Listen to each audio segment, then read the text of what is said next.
What's up guys, this is Marishmat, welcome to my another brand new vlog. So guys, after a long time 2 সপ্তাহ পর আবার আমি blog করতেছি and এখন আছি আমি সদরঘাট স্কুলের সামনে আর আমরা এখন যাইতেছি জেলখানা মোড়ের সামনে বাট ওই জায়গাতে আমার আরেকটা এটার পরে আরেকটা ব্লগ আসবে ওইটা আপনি তালতলি আমার এইটা দেখতে পারবেন অনেক এখন বন্যায় ক্ষতিগ্রস্ত হইতে আছে আর আমাদের সাথে আমাদের লাল টমেটো আছে song please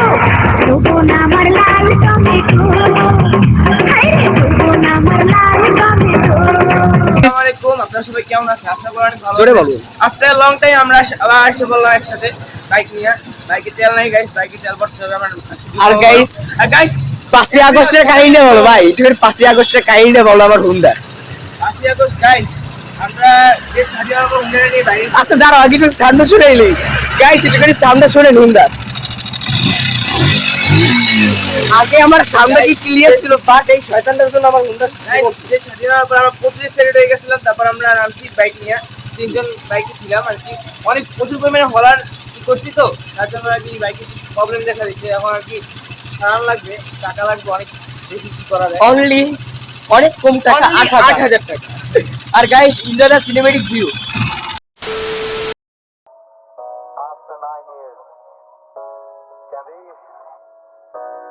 yo Honey singer Honey भाई उदा ब्याह हो गया इधर है मेरा एम्स्टर्डम कौन कर रहा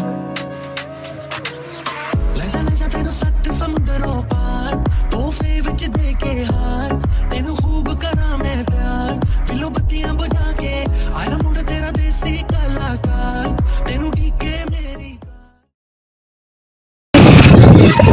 আপনি সেটা বলতেছিলাম আমার নাম কি মোটর ব্লকের সেটআপটা কেনার পরে আমার হেলমেটের অনেক কাজ আছে আর ওইটা রং করার লাগবে অনেক কিছু কর্ম করি ওইটার কালারটা নষ্ট হয়ে গেছে একটু দিনে আর হেলমেট এখন পর্যন্ত কেনা হয় না আমার ভাইয়ের হেলমেট ওইটা আর ওইটা মানে আমার মাথায় পড়লে প্রচুর ভারী ভারী মনে হয় এইটাই আমার সমস্যা আর ওইটা একটু স্টিয়ার করা উপরে হেলমেটটাও মানে ফুল গাড়ি হেলমেটে ব্লক পাবো এইটার জন্য ওই হেলমেটটা থাকবে আর যেটা আমার বাবা কিন্তু আমার ভাই কিন্তু ওইটার জন্য আলাদা হেলমেট থাকবে ওইটাই মোটর ব্লক করবো বাট এখন কিন্তু হেলমেটটা কেনা হইতেছে না যাই হোক এই কথা বাদ দিয়ে আর আমি যেটা মেইন টপিক আমাদের ছাত্র আন্দোলনে আমরা জয় হয়েছি নাকি ব্রো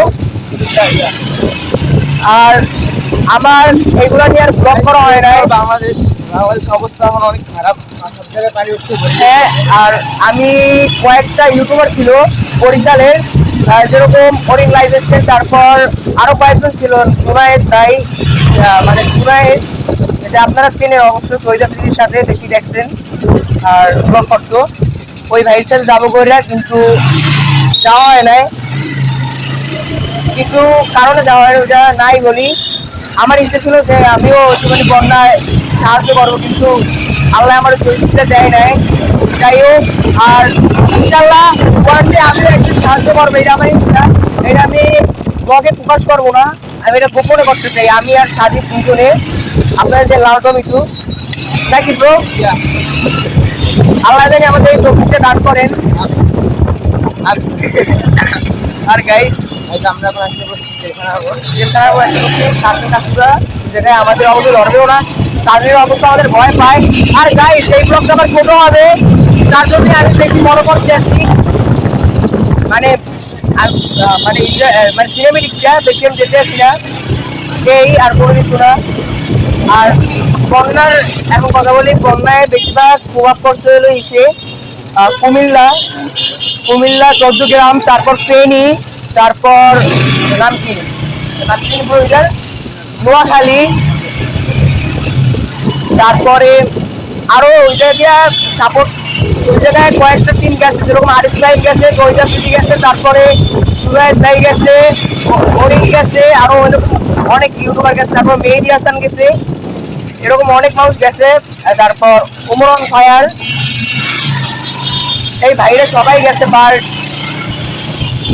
বরিশালে যদি প্রভাবটা এখন পর্যন্ত পড়ে নাই তার জন্য বরিশালে যেরকম কয়েকটা জায়গায় যেরকম নিচু জায়গাগুলো যেরকম বরতলা বেশিরভাগ ঘুরতে যায় আবার ঘুরতে যায় এরকম আর যাই হোক গাইস আমরা এখন কিছুক্ষণ পর যাবো এলাম ও বরিশালে আরেকটা জায়গায় যেরকম তালতলি হালকা ঘুরতে গেছে ওই জায়গায় আমরা এটা আমার সেকেন্ড পার্টে দেখবেন এটা ফার্স্ট পার্ট ওইটা দেখবেন আর এখন আমরা ধারে কাছে যে কোনো মসজিদ পেলে এটা নামাজ পড়বো, তারপরে তালতলির উদ্দেশ্যে রওনা দেবো। তালতলি প্রায় আসছি বলছে, এটা হলো সোনার স্কিমের মোড়ের হাতের বাম সাইডে তালতলি রাস্তা একদম সোজা। আপনারা সবাই যে বরিশালবাসীরা। ও গাইস, আগে আমি সরি বলি যে আমি বেশিরভাগ এখন ব্লগ করতেছি না। আর যেরকম এই ছাত্র আন্দোলনে অনেক মানুষের ভিডিও বানাইতে পারে, আমি বানাইনি, আপনাদের সাথে শেয়ার করতে পারি না আমাদের বরিশালের পরিস্থিতিটা আর এই আর তো গাইস বাকিও বলতে চাই। যাই হোক, আমরা এখন মসজিদ নামাজ পড়তে গেছিলাম বললাম সোনালী স্কিমের মোড়।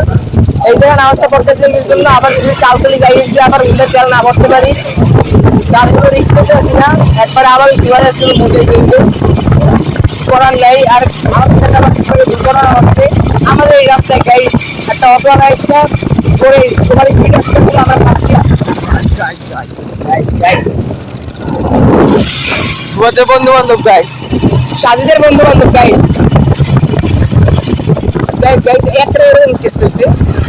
আমি একদম পাশে নামাই দিচ্ছি ডাউতে, পানি ছিল হালকা হালকা একটুখানি পায়জামায় লাগছে, অসুবিধা নেই, অত লাগে নাই পায়জামায়, অত লাগে নাই গাইস পানি ফোন পর্যন্ত ঠিক আছে গাইস, বোঝেন আপনি। এই তো ক্যামেরা অসুবিধা নেই, দেখলাম ক্যামেরা লাগছে নাকি, না তো আবার কষ্ট ফল। আর এই জায়গায় অ্যাক্সিডেন্ট হয়েছিল, আমার মনে আছে এটা, হ্যাঁ আমার জিপে কাটি একটা এই এই জায়গাটা জায়গায় ও গাইস মনে পড়লো এইবার। জালমান লাগছে না আমার জিপটা খাইতে। গাইস আমার এমার্জেন্সি তেল বড় লাগে, যতটুকু কাছে যদি আমি একটারে তালতলি ইস্যু গাইতে পারবো না, নাম কি পাটির সাথে বলুন তো কারা চালু রেস্টুরেন্ট আর বঙ্গবন্ধু ইউকে বাইরে শেষ সোনার বাংলাদেশ।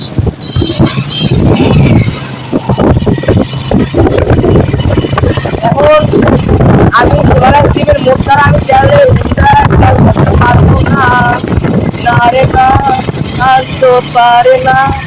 যাই হোক যদি আউটলাইন গান গাইলাম ওইটা চালার সময় গান গাইতে সেই দিয়ে আর যদি বেশি বিচিত্র থাকে তারপর তো এরকম ভাবে কানা লাগে কি আরো লঞ্চ হয়েছে ওগুলো থাকলে তো এরকম এরকম দাওয়াত না, এরকম এরকম আছে গাইজ, এরকম এরকম এরকম ভাবে সাইকেলের সময় করে আর ওইভাবে যদি দাওয়াত দেয় এরকম ভাবে আর কি করবো বলেন, মানে কি করতে ফিলিংস হয়েছে, মানে মানে ওটার প্রতি প্রেম যাচ্ছে, লোকের প্রতি প্রেম যাচ্ছে, তার মধ্যে এরকম আর বাসটা তো সব জায়গায় ছিল। কি করবো এখন?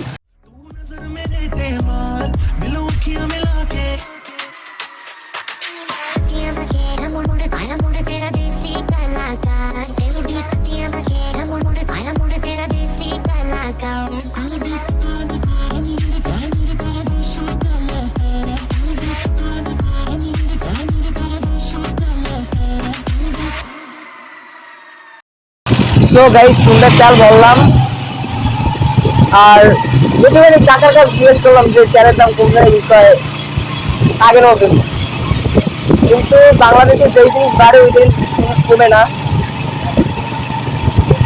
আর আপনারা একটা আবার এরকম ভাবে সিনেমেটিক ভিডিও এনজয় করেন, যেটা সিনেমেটিক ভিউ।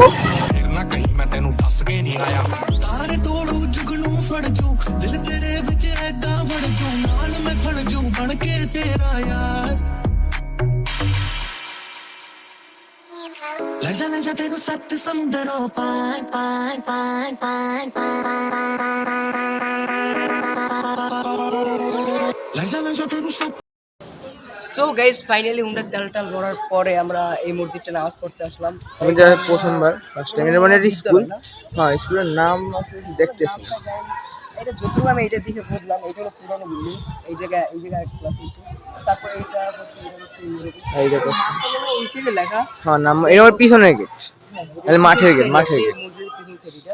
আর মুজিবুল এই যে। আর গাইস আমার ব্লগটা এটা যে বললাম না পার্ট 2 হবে, কিন্তু আপনারা ফার্স্টে বলছেন মোটর ব্লগ বলছে পার্ট 2 হবে না, কিন্তু এটা বেশি লং হয়ে যাইতেছে, তার জন্য আমরা পার্ট 2 এটা করতেছি। আর নামাজ টামাজ পড়ার পর এটা ব্লগটা আমি শেষ করে দেবো। আর লাল টমেটো কিছু বলবা যে তুমি দুইটা জিনিস বলবা, তুমি দুইটা জিনিস বলবা, তার একটু বলো, তুমি দুইটা জিনিস বলবা। 15ই আগস্টের মানে কিছু কি বলবো আর কি করবে, যাই হোক আমাদের যে ছাত্র আন্দোলনের একটু কিছু বলো। আর ওই যে নাম কি আমাদের যে এখন গাইস আপনারা এখন দেখতে পাচ্ছেন জুড়ে বলো। বাংলাদেশের অবস্থা অনেক খারাপ চলতেছে। একসময় কিছুদিন আগেই ছাত্র আন্দোলন গেছে, দেশের অবস্থা অনেক খারাপ গেছে, অনেক ভাই আমাদের অনেক বিপ্লবী ভাই মারা গেছে এতে। যেরকম আমাদের একটা ক্লোজ বড় ভাই, তার নাম হইলো আবির, ক্লোজ বড় ভাই আমাদের অনেক কাছে ছিল, সেও এই মানে ছাত্র আন্দোলনে কোটা আন্দোলনে শহীদ হয়েছে। আল্লাহ তাকে বেহেশত নসিব করুক। আর যত ভাইয়েরা মুসলমান ভাইয়েরা যারা শহীদ হয়েছে তারা সবাইকে আল্লাহ বেহেশত নসিব করুক। আর গাইস এখন আমাদের কয়েকদিন আগে ছাত্র আন্দোলন গেল, তার মধ্যে আমরা অনেক কষ্টে বিজয় অর্জন করতে পারছি, আলহামদুলিল্লাহ, আল্লাহর কাছে অনেক শুকর। কিন্তু শেষ পর্যন্ত গাইস এখন আবার একটা খারাপ নিউজ আসছে বাংলাদেশ, সেটা হলো এখন আবার বন্যা পিছিয়ে। আপনারা সবাই জানেন ভারত থেকে যে বার্তা ছাড়িয়ে দিয়েছে গাইস, বার্তা ছাড়ার পর সব একটা বাত না গাইস, দুটোটা গাইস গাইস আপনারা সবাই জানতাম, আমরা সবাই জানতাম ভারত হলো আমাদের সবচেয়ে কাছের বন্ধু বাংলাদেশে। কিন্তু এখন আপনার বুঝতে পারতেছেন বাংলাদেশের সবচেয়ে সবচেয়ে বড় শত্রু হলো ভারত। আমাদের বিদেশ থেকে মানে একটা আসছে যে আমাদের বাংলাদেশে ওটা বাদ করবে, বাইরের সব থেকে মজবুত বাদ। গাইস এটা হলো সবচেয়ে দুঃখের খবর। এখন সব এই বাদটা আরো ফেনী, তারপর এখন কুমিল্লা, নোয়াখালী, এইসব জায়গায় তারপর চিটাগাং গাইস অনেকেই আছে যারা আর কি অনেক বড় রাঙ্গামাটি যারা আছে বড়, তারা আর কি গেছে অনেকেই সাহায্য নিয়ে, এখন ট্রেন নিয়ে গেছে কেউ। আর গাইস যারা নৌকা আছে, যাদের নৌকা আছে, যাদের নৌকা পক্ষে যারা মালিক আছেন, তাদের জন্য আমি বলতে চাই আপনার প্লিজ এই সময়টা প্লিজ নৌকার ভাড়াটা একটু কমাই দেন। আর নৌকা আপনাদের 30-40 হাজার টাকা দিতেছে এখন নৌকা নেওয়ার জন্য, অনেক লাখ লাখ টাকা দিতেছে। এটা কেন করেন গাইস? এখন দেশের পরিস্থিতি আপনি দেখতে পাচ্ছেন, আপনাদের কাছে আপনারই দেশ আপনারই দেখতে হবে। যেরকম আপনাদের কাছে যদি 10টা নৌকা থাকে, একটা নৌকা হলো আপনারা সব জায়গায় পাঠান, আপনাদের কাছে আপনাদের কর্তব্য গাইস। বাংলাদেশের এত বড় খারাপ দুর্যোগ চলতেছে গাইস, এই পরিস্থিতি আপনি যদি এরকম করেন গাইস কিভাবে বাংলাদেশ চলবে? আর আমাদের দুইজনের যদি ওরকম এফোর্ট থাকতো তাহলে আমরাও কিছু সাহায্য করতে পারতাম গাইস। পরবর্তীতে আমরা যেভাবে পারবো সেভাবে সাহায্য করব। যদি বাসা থেকে পারেন বাসা থেকে সাহায্য করবেন, যদি বাইরে যাই ঘর থেকে নিয়ে পারেন ঘর থেকে, যেভাবে সাহায্য করতেই হবে গাইস। আমরা আমি বাংলাদেশে গর্বিত গাইস, কারণ আমরা বিভিন্নভাবে বাংলাদেশে সব জায়গায় এগিয়ে। আমরা পাকিস্তানের থেকে আমরা যেভাবে বিজয় অর্জন করছি, এবার শরীরচারী হাসিনের কাছ থেকে আমরা যেভাবে বিজয় অর্জন করছি, ইনশাআল্লাহ এই বিপদও আমরা কাটাই যাবো ইনশাআল্লাহ। কিন্তু একটা কথা বলবো, সবাই বাংলাদেশের জন্য বেশি বেশি দোয়া করবেন। আর বাইরের দেশ থেকে যারা দেখতেছেন ভিডিওটা, সবাই আমাদের জন্য দোয়া করবেন, বাংলাদেশের জন্য দোয়া করবেন, বাংলাদেশের মানুষের জন্য দোয়া করবেন, তারা সবসময় সেফে থাকতে পারে। আর গাইস বাংলাদেশ পরবর্তীতে এরকম কোনো বিপদের সম্মুখীন না হয় এই গাইস। আর আপনাদের সাজিদের বক্তব্য শেষ, এবং আমি কিছু একটা বলতে চাই। যেরকম আপনারা যেরকম কি বলবো, আমার এখন কোনো বলার ভাষা নাই। আমরা চেষ্টা করতে চাইছিলাম যে আমরা একটুখানি যাই, একটুখানি সাহায্য করবো, কিন্তু আমাদের করার তৌফিকটা ছিল না। আল্লাহ আমাদের তৌফিক দান করুক। আর যেরকম সব থেকে অবস্থা খারাপ হলো ফেনী। তারপর আর আপনাদের একটা বলি, যেরকম বারটা ছাড়ছে কয়টায়, গভীর রাত্রে, যে সময় মানুষরা ঘুমাইছে। গাইস আমরা দেখছি একটা ভিডিওতে দুইজন মানুষ মিললা বারটা এরকম করে ঘুরে ঘুরে ছাড়ছে গাইস। এদের মনে কি একটু নাই যে তারা বলতে পারে হ্যাঁ তাদের ভারতে পানি উঠতে দেবে, তার জন্য আবার ছাড়িয়ে দিচ্ছে? আরে বাইরে কোনো কিছু ওঠে না, ঠিক আছে, তাদের পানি কিছু ওঠে না। আমাদের একবার জানাই তো নিতে পারতো বাংলাদেশের যে আছে, একবার তো ইনফরমেশন দিতে পারতো। ইনফরমেশন না দিয়ে রাত্রেবেলা তারা এরকম করে ছাড়িয়ে দিল। কত মানুষের কত কষ্টের ধান, তারপরে মানে পশু প্রাণী ফেসবুকে পোস্ট দিতে আছে যে আমরা এখানে আটকে আছি, আমাদের সাহায্য করুন। আর এখন করতেছে কি খুঁজে বের করা যায়, কতগুলো নৌকাই বের হয়, অনেক মানুষ। আমরা তো এখন যারা বিল্ডিং এ আছে সবাই তো তারা তো বুঝতে পারতেছি না, 2 তলা 4 তলায় থাকি গাইস, যারা কি মনে করেন গাইস বাড়িঘর মানে টিনের বাড়িঘর যারা গ্রাম সাইডে ওদিকে ফেনী ওদিকে গাইস, তারা ফেনীতে বলতে গেলে এই টিনের ঘরটা দেখতেছেন, আপনার একটু হালকা জুম করে দেখাই, এই যে এইটার ওই পর্যন্ত পানি উঠছে, বুঝেন তাহলে কি অবস্থা ওই জায়গার। তারপর আর এখন বলি আপনাদের, যেরকম একটুখানি যদি ইনফর্ম করে দিত আগে, তাহলে ওরা একটুখানি সেফ ভাবে ওদের মাল জিনিস বা ওদের পশু পাখি যত কিছু। গাইস সব থেকে আমার একটা জিনিস কষ্ট লাগছে যে ওই ছেলেটার থেকেও ছোট, ওই যে আপনি দেখেন ওই ছেলেটার থেকেও ছোট, ওই ছেলেটার থেকে ছোট একটা বাচ্চা তার বাবার মানে এই যে কোমর পেঁচাই কোলের উপরে ঘুমাইতে আছে। এত গাইস এটা দেখে আমার এত খারাপ লাগছে, যেরকম পশু পাখি সবকিছু ধুলাই মিশিয়ে গাইস এইটা ভেবে আমি চিন্তা করতেছি গাইস, বাংলাদেশ নাকি ভারতের সবচেয়ে কাছের বন্ধু। কেমনে এটা হইতে পারে গাইস? ভারত আমাদের এত বড়, আমি অনেক বছর দিয়ে দেখতেছি ভারত নাকি আমার বাংলাদেশের বন্ধু, আর কিন্তু সব জায়গা দিয়ে ক্ষতি তো করতেছে ভারতই আমাদের, সব জায়গা দিয়ে। সব জায়গা থেকে স্কুল কলেজ যেই জায়গায় হোক সরকারি সবকিছুতেই এখন আশ্রয় দিতে সবাইকে কয়েকদিন আশ্রয়। গাইস কয়েকজন আছে এরকম আশ্রয় দেয় না, অনেকে গাইস গেট আটকে দেয়। গাইস তাদের উদ্দেশ্যে আমি বলতে চাই গাইস, এটা করবেন না গাইস। এখন দেশের যেরকম গাইস পরিস্থিতি অনেক খারাপ চলতে আছে গাইস, আপনাদের উপরে নির্ভর করে মানুষের জীবন। বাংলাদেশের মানুষ, বাংলাদেশটা আপনাদের উপরে নির্ভর করে, আপনারা কি করবেন গাইস? এখন মামা আমাদের একটাই কথা বলি, যেরকম আমরা কয়েকদিন আগে যে আমরা মানে আন্দোলন নামছিলাম, ওই সময় গাইস আমরা এখন বাইচে থাকতাম নাকি থাকতাম না এটা আমরা জানি না, কিন্তু আল্লাহর রহমতে আমরা যদি বাঁচছি। আমাদের আশ্রয়টা যদি না দিত তাহলে আমরা আহত থাকতাম। এখন অর্থ পিছনে কোপ লাগতেই ধরছে একদম পিছন সাইডে। গাইস অল্প লেগে পলাই যাইতে পারছি গাইস, না হলে অবস্থা এখন আর আজকে আর ব্লগে থাকা হইতো না। আল্লাহ বাঁচাইছে, অনেক কষ্টের পর আমরা বিজয় আনতে পারছি। আর আন্দোলন তো গেছি গাইস, না গেলে নিজের মনে মধ্যে গিল্টি ফিল লাগতো যে আমরা যাইতে পারি না।